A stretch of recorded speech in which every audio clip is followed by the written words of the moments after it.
अस्सलाम वालेकुम मेरी प्यारी प्यारी सहेलियों को मेरा प्यार भरा सलाम और मेरी नए आने वाली सहेलियों को खुश आमदीद। मेरी जितनी भी नए आने वाली सहेलियाँ उन सबका बहुत बहुत शुक्रिया, और जो पुरानी हैं उनका तो शुक्रिया ही शुक्रिया। भाई उन सबका तो बहुत ही ज़्यादा शुक्रिया जिन लोगों ने मेरी देवरानी के लिए दुआ की थी। तो बस अल्हम्दुलिल्लाह आप लोगों की दुआओं से मेरी देवरानी घर वापस आ गई हैं और उनका ऑपरेशन सक्सेसफुल रहा। तो बस यहाँ पर मैं जा रही थी कुछ शॉपिंग करने। आप लोगों को मालूम है कि अगर घर में शादी हो तो आखिरी दिन तक कोई ना कोई चीज़ रह ही जाती है। तो मेरे साथ भी कुछ इसी तरह हुआ। मेरे पास मैचिंग के जो खुस्से होते हैं वो नहीं थे, और मैं सोच रही थी अच्छा मेरा जो वेडिंग ड्रेस है वो रेड कलर का है, तो मेरे समझ में नहीं आ रहा था कि मैं रेड लूँ या फिर गोल्डन लूँ।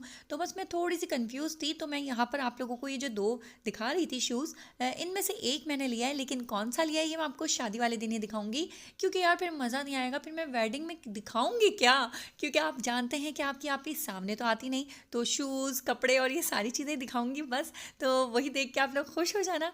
और यहाँ पर मैं लेने आई थी किन्जा और कंदील के लिए भी, क्योंकि इन लोगों के मैंने जो वेलवेट की फ़्रॉक्स बनवाई हैं उसके साथ मुझे ब्लू में ही चाहिए थे, और ब्लू में बहुत ही कोई हसीन शूज़ मिल रहे थे।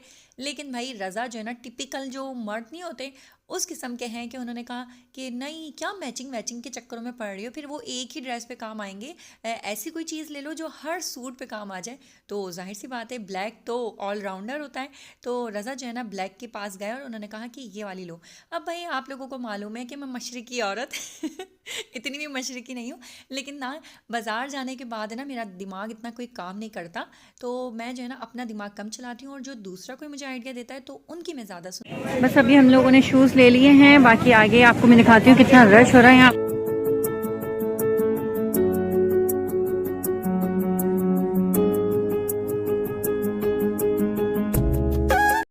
भाई यहाँ पर एक बात तो क्लियर करनी पड़ेगी कि अगर मेरी ज़िंदगी में मेरी अम्मी, मेरी बहन नौशीन और मदिया ना हो तो मेरी ज़िंदगी बहुत ही कोई मुश्किल हो जाए, क्योंकि मैं उन औरतों में से हूँ जिसको बाज़ार जाना बिल्कुल भी पसंद नहीं है। और बाज़ार ना जाते हुए भी मुझे हर एक चीज़ परफेक्ट चाहिए, मतलब हर एक चीज़ मुझे मैचिंग की चाहिए होती है। और आप लोग जानते हैं यार लड़कों का तो ये होता है, लड़के नहीं मतलब आदमी। अभी आप लोग कमेंट्स की लाइन लगा देंगे रज़ा भाई लड़के हैं, तो भाई नहीं भाई मैं नहीं बोल रही कि रज़ा लड़के हैं, आदमी बोल दो ठीक है। आदमियों को तो ये होता है कि नहीं यार क्या जीन्स टी शर्ट डालो और बस हो गया ड्रेसिंग। लेकिन भाई बच्चियां होती हैं, बच्चों का मेरा दिल चाहता है कि मैचिंग की चूड़ियां हो, उनकी ज्वेलरी हो, उनकी सैंडल्स हो। तो ये सारी मैचिंग की जो चीज़ें होती हैं ना ये औरतें ही ला सकती हैं। और औरतों में जाहिर सी बात है मेरे घर में या तो नौशीन को मैं कहती हूँ, या मदिया को कहती हूँ, या फिर मेरी अम्मी जान को कहती हूँ। अब अम्मी का जब से एक्सीडेंट हुआ है उसके बाद अम्मी इतना बाजार नहीं जाती, तो ज़्यादातर जिम्मेदारी मदिया के ऊपर ही आ गई है। और अब जो है नौशीन पे भी काफ़ी हद तक आ गई है। लेकिन मैं बस यहाँ पर शुक्रिया अदा करूँगी कि अगर मदिया नहीं होती तो शायद मेरी ज़िंदगी में बहुत सी मुश्किलात आ जाती, क्योंकि मेरी शादी का भी सारा जहेज़, सारे कपड़े, सारी चीज़ें जो होती है ना वो टोटल मदिया ने शॉपिंग की थी। और जबकि उसकी खुद की भी शादी थी और वो खुद अपनी भी शॉपिंग कर रही थी, और उसके साथ एक और अपने सर पे बोझ लेके चलना बहुत बड़ी बात होती है। तो ये भी नसीबों वालों को होता है यार, हर कोई देखे। एक बात याद रखिएगा, अगर आप किसी के काम आ रहे हैं ना तो आप ये मत सोचो कि वाह भाई मैं तो बहुत ही कोई 30 मार खान हूँ जो मैं दूसरों की मदद कर रहा हूँ। ऐसा कुछ भी नहीं होता। ये अल्लाह ताला ने आपके ऊपर करम किया हुआ है जो आपको इस काबिल बनाया कि आप किसी और की मदद कर पा रहे हैं। क्योंकि देखिए अगर अल्लाह ना करे, अब जैसे मैं आपको बता दूं, मिसाल ही दे दूं कि मदिया ने मेरे लिए इतनी मेहनत करी है, बहुत की है, लेकिन इस एक साल में जो है मदिया को थोड़ा सा हार्ट इशू हो गया है जिसकी वजह से वो बाजार कम जा रही है। तो इस एक साल में मैंने उसको कोई इतना काम नहीं कहा। अभी शादी की शॉपिंग में भी सिर्फ वो शूज़ ही मेरे लेकर आई है, बाकी मैंने उसको कोई इतने भाग दौड़ के काम नहीं कहे। तो अगर वो सेहतियाब होती तो ज़रूर मैं उसको काम कहती। तो देखें सेहत तंदुरुस्ती हो और उसके साथ फिर आपके ऊपर ये अल्लाह का ख़ास करम हो कि आपको कोई अपना काम कह रहा है, तो इसमें आपकी खुशकिस्मती होती है। आप ये मत सोचें कि आपको किसी ने कोई काम कह दिया तो इसमें आपका कोई बड़प्पन है, ऐसा कुछ भी नहीं है। लेकिन मदिया का तो है। अब यार नेगेटिव मत लेना, मेरा और मदिया का ऐसा रिलेशन है कि हम लोग एक दूसरे के साथ बहुत फ्रैंक है, बहुत दोस्तों की तरह है। लेकिन दूसरे कहीं ये ना लिखने बैठ जाएं कि लो तुम्हारी भाभी तुम्हारा इतना काम करती है और तुम उसका एहसान नहीं मानती। तो हमारे में एहसान का कोई चक्कर ही नहीं है, और मैंने उसको कभी भाभी माना ही नहीं। वो मेरी बेस्ट फ्रेंड थी और आज भी मेरी वो बेस्ट फ्रेंड ही है, और मरते दम तक रहेगी इंशाल्लाह ताला। और बस घर पे आते के साथ ही भाई आप लोगों को मालूम है कि घर के माशाल्लाह जब बच्चे हों तो बस आराम तो मिलता ही नहीं है। तो रज़ा ने कहा कि मेरिन गर्मा गर्म चाय लिया, और जब मैं घर पे आई हूँ तो फिर रज़ा ने कहा कि आप ऐसा करो कि चाय के साथ कलीजे फ्राई कर लो। सॉरी यार आवाज़ बिल्कुल ही ख़राब हो रही है, और मेरे समझ में नहीं आ रहा कि मैं गाने कैसे गाऊंगी। तो आपकी आप ही जो है ना एक ही वक्त में जल्दी जल्दी काम कर रही है क्योंकि बच्चों को लग रही थी भूख।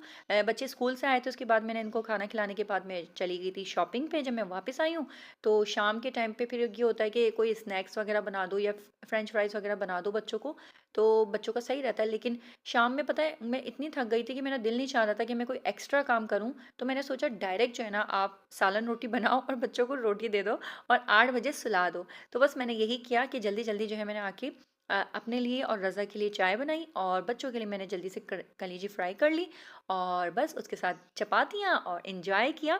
तो बस आप लोग जो मुझे इतने प्यार भरे कमेंट्स कर रहे हैं, प्यार भरी दुआएं दे रहे हैं, उसका बहुत बहुत बहुत शुक्रिया। और इस कलेजी की रेसिपी मेरे चैनल पे अपलोडेड है, इस वजह से मैंने जो है इसकी रेसिपी आप लोगों के साथ कंप्लीट शेयर नहीं की, क्योंकि मुझे मालूम है अभी बहुत सी मेरी सहेलियां कहेंगी कि आप ही आपने कलेजी की रेसिपी क्यों नहीं बताई।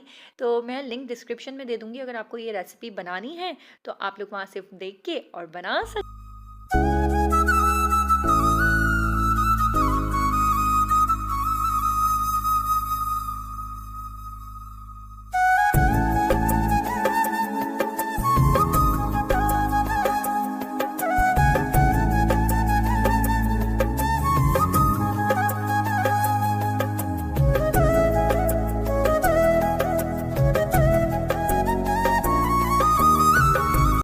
आज का व्लॉग ख़त्म करने से पहले कुछ अपने दिल की बातें आप लोगों से कर ली जाए कि ज़िंदगी में ज़रूरी नहीं कि झुंड आपके साथ चले, ज़रूरी ये है कि आपका अपना आपके साथ चले। तो बस आज मेरे सारे अपने मेरे साथ हैं, तो मुझे इस बात की बहुत खुशी है और एक दिल में इत्मीनान और जो सुकून होता है ना, वो अल्हम्दुलिल्लाह मुझे अल्लाह ताला ने दे दिया है। तो इसकी मुझे बहुत खुशी है और मैं आप सबका जो मेरे अभी इस वक्त मेरे साथ हैं उन सबका बहुत बहुत शुक्रिया अदा करना चाहूँगी, जिनमें से हैं मॉम्स किचन, सायरा, निदा और किरण और बहुत से हैं शगुफ्ता आपी और मीठी मीठी, उनका रियल नेम क्या है मुझे नहीं मालूम। तो बहुत से ऐसे हैं जिन लोगों ने मुझ पे ट्रस्ट किया और कहा कि नहीं हम आपको जानते हैं और हमें मालूम है कि आप कौन हैं और क्या हैं कैसे हैं। तो आपके बारे में कोई कुछ भी कहे हम आपके साथ हैं। तो आप सबका बहुत बहुत बहुत दिल की गहराइयों से शुक्रिया। क्यों मुझे कभी ज़िंदगी में शौक़ नहीं था कि मेरे साथ कोई झुंड चले, कोई भीड़ मेरे साथ रहे। बस मुझे हमेशा से मुखलिस और सच्चे दोस्त चाहिए थे, जो कि मुझे अब नज़र आए। तो आप सबका बहुत बहुत शुक्रिया जो इस वक्त मेरे साथ हैं। तो इसी तरह अपना प्यार और मोहब्बत बनाए रखें और मेरा साथ देते रहें और इंशाअल्लाह ताला मैं आप लोगों के लिए बहुत ही अच्छे से व्लॉग्स लाती रहूँगी। मिलती हूँ अपनी नेक्स्ट वीडियो में, तब तक के लिए अपना खास ख्याल रखिएगा, मुझे अपनी दुआ में याद रखिएगा। अल्लाह हाफ़िज़।